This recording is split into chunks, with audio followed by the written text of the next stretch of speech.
neighbors, your representative Kirsten Harris-Talley here, giving some updates now that we're a couple weeks into our 2022 legislative session.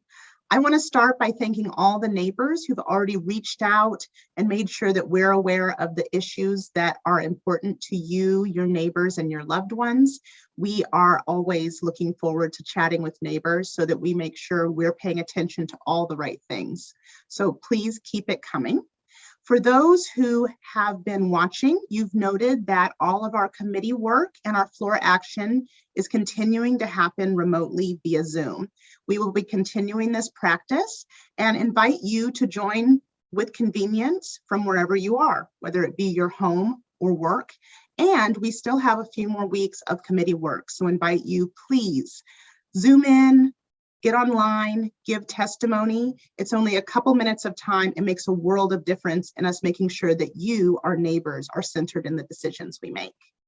I am really excited to share with you a couple policies that we introduced in our office this ledge session that we think are going to be really transformative for folks, not only here in the 37th, but throughout Washington state.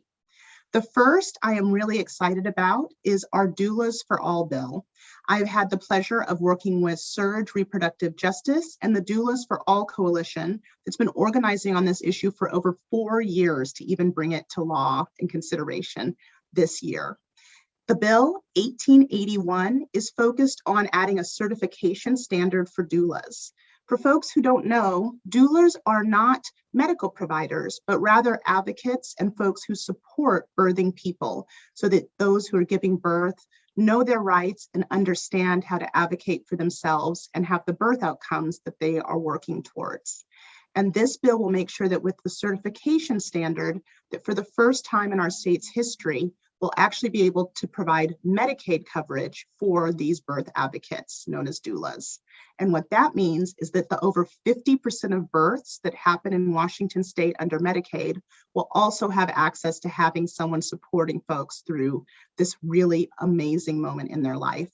So very excited to see this come into the healthcare committee next week and get it out so that we can vote it off the floor in the House. The other bill I'm really excited about that was just heard, 1895, Keeping Washington Evergreen. I, here in the 37th and so many, enjoy our outdoors. And certainly during the pandemic, we've seen more and more neighbors enjoying our parks, enjoying our trees, and wanting to be a part of all of our public and natural spaces throughout the state. Keep Washington Evergreen will have us as a state develop a plan looking at conservation, reforestation, and restoration, not only for our rural areas, but also in our urban areas where we know tree canopy and preserved parks and public spaces are a huge need for our neighbors. So I hope that you will give support for this bill, 1895, and continue to give comment as folks are shaping and improving what this plan can look like and who will be at the table. And then third, but certainly not least, is the parent pay bill. I know I was shocked to learn, and so many of us were shocked to learn, that Washington state has had a practice that when we incarcerate youth at our state, we also charge their parents for that incarceration. This causes an undue burden to parents and families. The resources they could instead be wrapping around their child when they return home is now being spent and causing debt to them, to the state. It also adds undue services and administration for the Department of Children, Youth, and Families, which is why they have done an agency request for us to end the practice of parent pay. As someone who's been a longtime abolitionist and believes that we should be continuing to invest in alternatives to incarceration, I think this is an important step for us to consider. How are we making sure families are whole so that youth have the care they need when they're leaving these systems?